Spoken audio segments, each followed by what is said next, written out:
Have you ever noticed this strange pattern? You walk away from a toxic person only to meet another version of them in a new face. Different name, same manipulation, same chaos. Why does it keep happening? What if I told you that it's not random? That there's something in your energy, in your nervous system, that keeps recreating the same dynamic? In Buddhist teachings, karma doesn't mean punishment. It means repetition. It means the lesson will return until you no longer respond the same way. For years, I believed that the problem was them. So I defended myself. I explained. I over-explained. And every time I felt more exhausted, more invisible. Until one day I stopped reacting and everything shifted. Not because they changed, but because I did.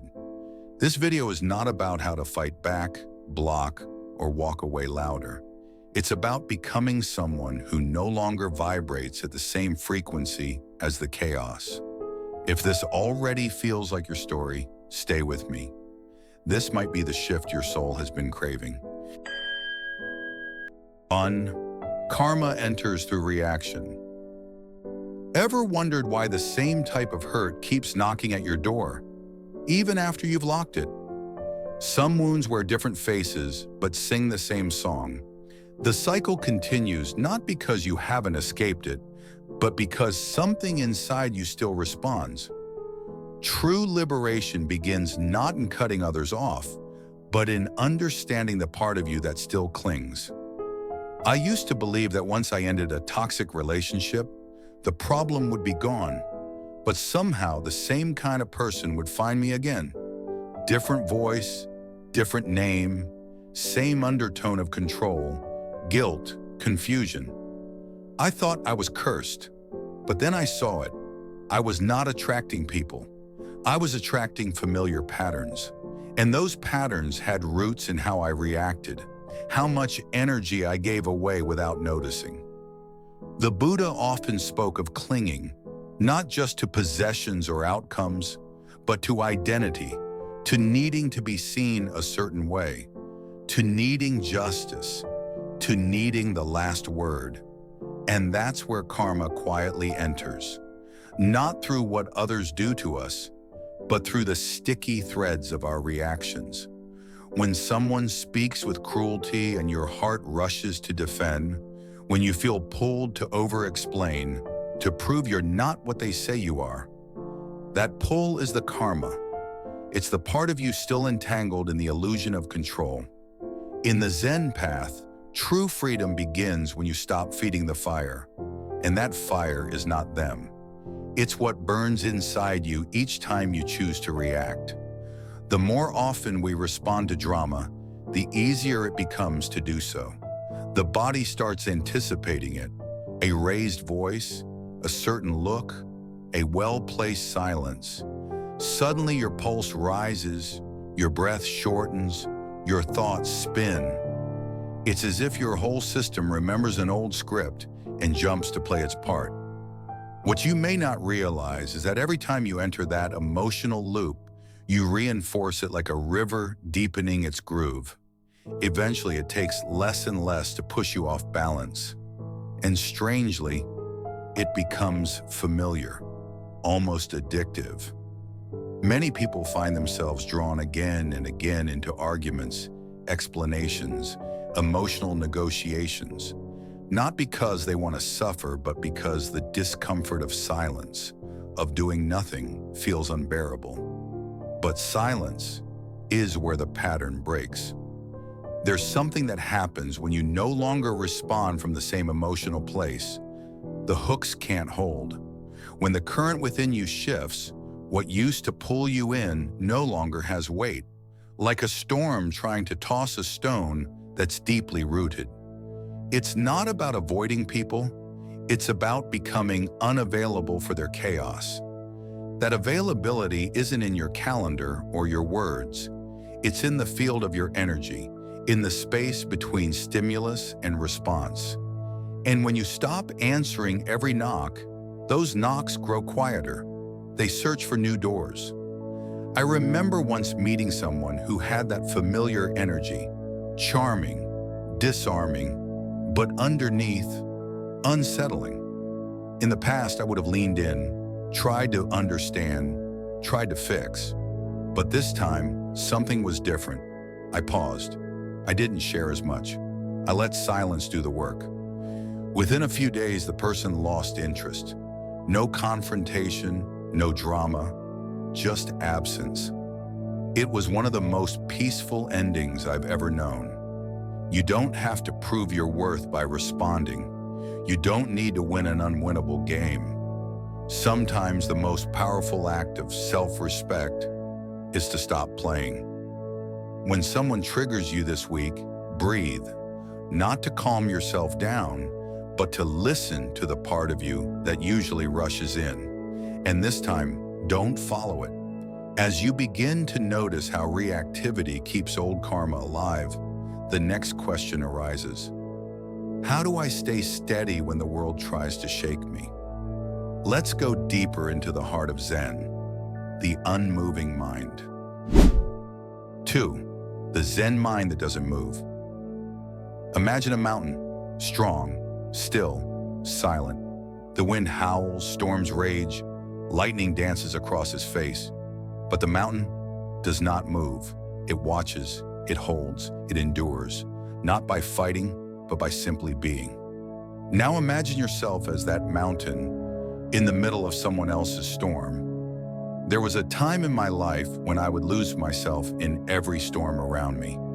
A raised eyebrow, a cold silence, a guilt-tripping phrase, and I would collapse inward, scrambling to fix, explain, or apologize. I wasn't responding to the world. I was reacting to my fear of being wrong, unloved, misunderstood. And each time I reacted, I moved further away from my center, until I discovered one of the most powerful teachings in Zen. When the mind doesn't move, nothing can disturb it. That sentence changed my life. In Zen, the concept of Fudoshin, the immovable mind, is not about being cold or disconnected. It is about being anchored in awareness, not rushing to defend or resist, but resting in clarity that needs no validation. The problem is not that people trigger us. The problem is that we've forgotten where our center is. When you are deeply grounded, something subtle shifts in the way others experience you. They sense they can no longer get in. Why? Because you're not leaking energy. You're not explaining every feeling, proving every intention, bending to every opinion. And that changes everything. When you respond from stillness, the world recalibrates around you. The person expecting drama falls quiet. The manipulator loses their grip. The chaos begins to dissolve, not because you force it out, but because there's nothing in you that clings to it anymore. It's not that conflict disappears. It's that your internal weather system no longer mirrors the storm outside. Let's be honest. Silence is hard when you feel falsely accused. Non-reaction feels impossible when someone twists your words. But here's the paradox. When you react, you lose clarity. You leave your mountain, you descend into the drama, and in doing so, you surrender your authority. But when you stay still, when you breathe instead of biting back, you send a message without speaking. I'm not here to perform in your story. I'm here to live in my truth. And that is where the shift begins. Your nervous system slows. Your breath deepens. You return to the center. And in that place, unshaken, unreactive, you become untouchable. Try this. The next time someone tries to pull you off balance, don't reach for the perfect response. Reach for your breath. Let them feel your silence. Let them meet your stillness. Let the mountain speak. But here's the next truth most people overlook.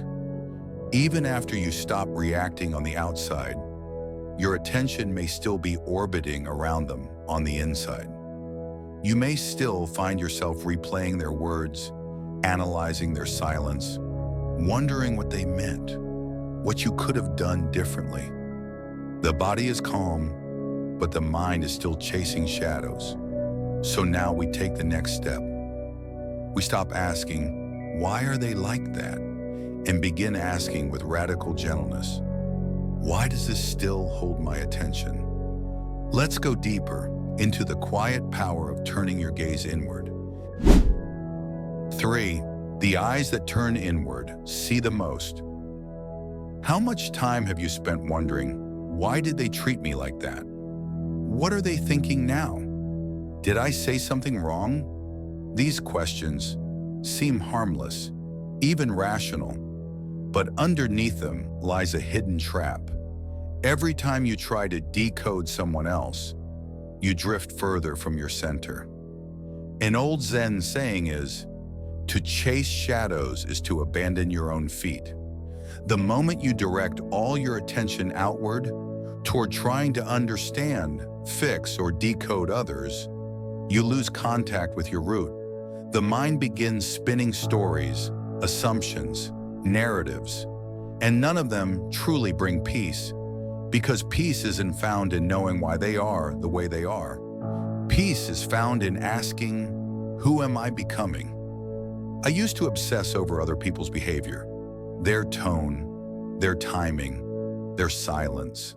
I could spend hours replaying conversations, analyzing intentions, trying to figure it out. It was exhausting. And the worst part?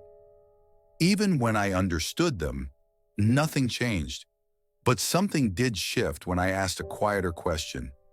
Why does this affect me so much? That was the moment I began to reclaim my energy. Where your attention flows, your energy follows. And energy is life. When you pour it into others, into speculation, defense, rumination, you weaken your presence. You become scattered, fragmented, and emotionally porous. But when you bring that attention inward, toward your breath, your patterns, your healing, you begin to consolidate your power, like a river returning to its source. And in that returning, you become whole again. This is not selfish. This is sacred. Because the truth is, the more you focus on what's inside, the less control the outside has over you. In Buddhist teaching, mindfulness is not about emptying the mind. It is about noticing where the mind keeps running and gently bringing it home. Noticing when your awareness has left your body to chase someone else's emotions. Noticing when your thoughts try to fix others before you've understood yourself. The path is not, let me make them safe so I can rest. The path is, let me become still so their storm no longer matters. Think of attention like sunlight. Wherever you shine it, life grows. If you shine it on pain, pain expands. If you shine it on confusion, confusion deepens. But if you gently turn it inward, toward truth, something remarkable happens. Clarity, roots, peace. Why do they do this? Steals from your, what do I need next? Every attempt to read someone else's mind drains you from listening to your own heart. You don't need to solve them. You need to see yourself again. This week, notice when your attention leaves you. And every time it does, just say softly, come home. Not with judgment, but with love. You see, attention isn't just mental, it's energetic. And the more you direct it inward, the more your field strengthens.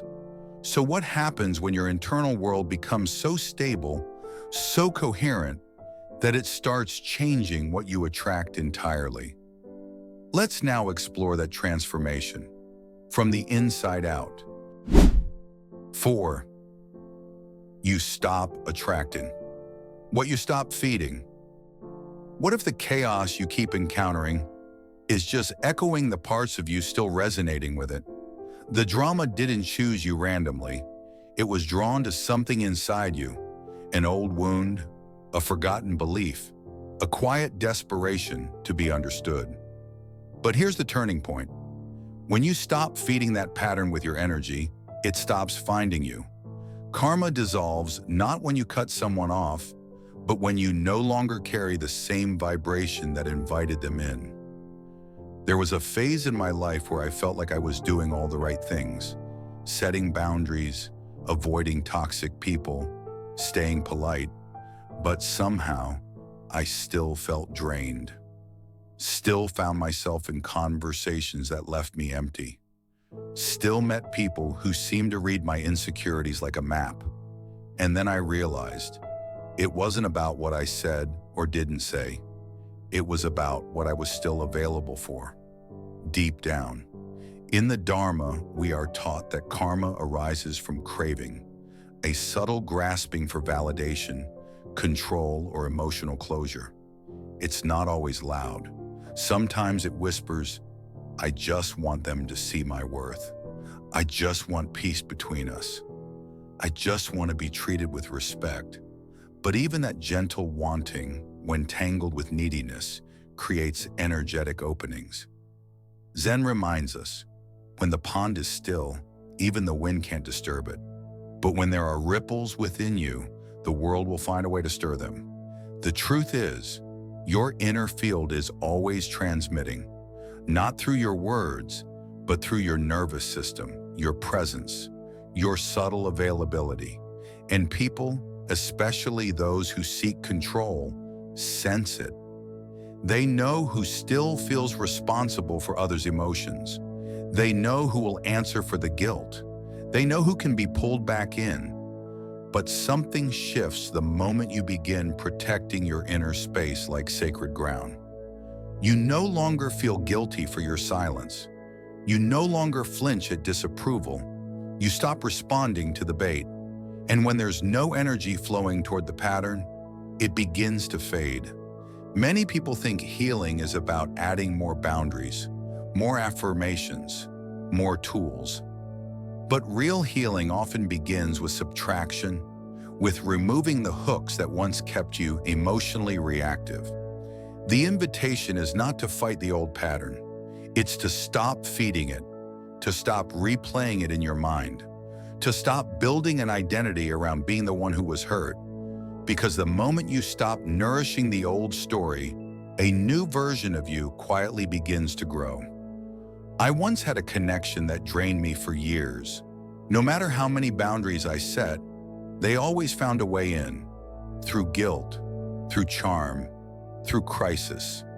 But one day I stopped trying to manage them. I stopped explaining, stopped defending, stopped thinking about what they might be thinking, and slowly something miraculous happened. They stopped calling. Not because I blocked them, but because energetically I was no longer findable. And that was when I understood. What no longer lives in you no longer finds you. You don't need to fight.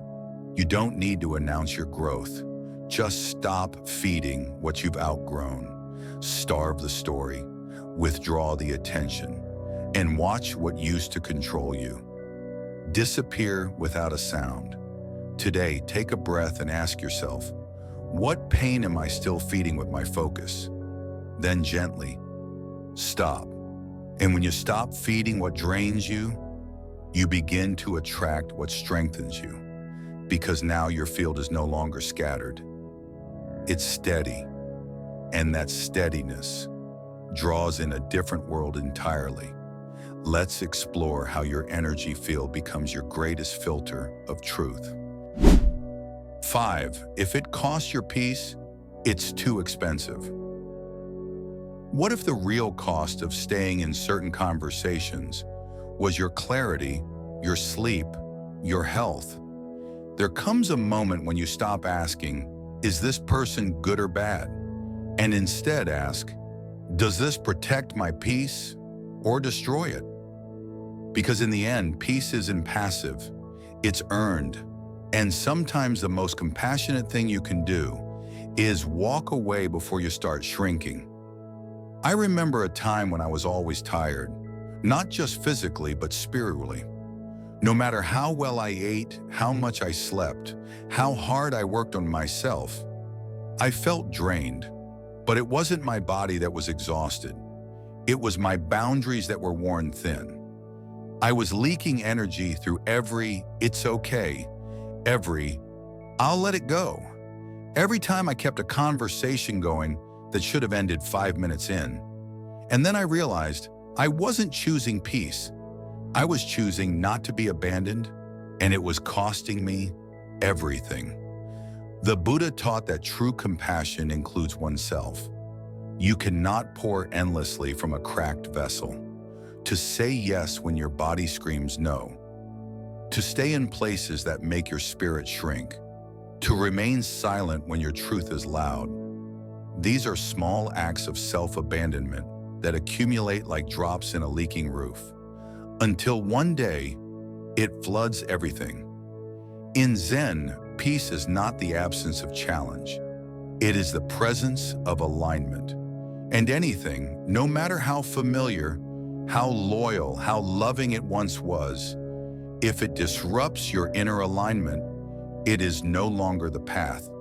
Your nervous system knows before your mind admits. It whispers through tension in your shoulders.